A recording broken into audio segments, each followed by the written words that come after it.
A fugitive wanted in Minnesota is now confirmed dead after a bizarre chain of events in San Antonio.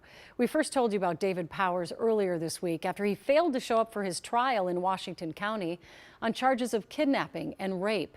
A jury convicted him even though he wasn't there. Now we know what happened to him. Sammy Salina has the story.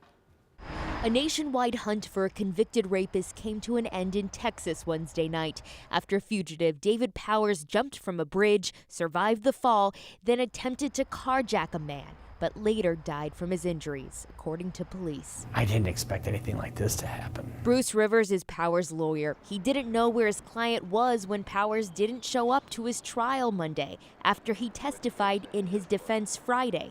That day, the jury convicted him of kidnapping and raping his ex-girlfriend. He's nowhere to be found. And so I gave my closing argument without anybody sitting next to me, which in 27 years I've never done that before. Then he got convicted of all counts, including the aggravating counts. Chandra McFarland, his ex-girlfriend, spoke to us Monday to raise awareness so no one else would be hurt. In 2023, officers were called to her Lake Elmo apartment for a welfare check after she didn't show up to work. Court paperwork says he held her hostage for more than 24 hours, where she said she was sure he was trying to kill her. It's going to take more time.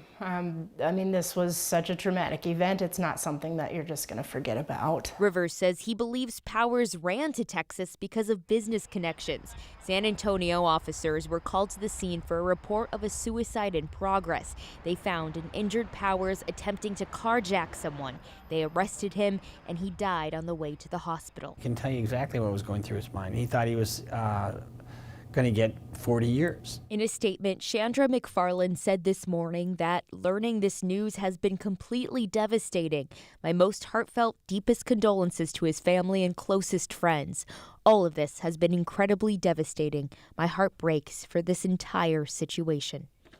The Washington County Attorney's Office told me they are considering what's next for the case. Rivers expects the case will be dismissed. Julie. Wow. All right. Thank you, Sammy.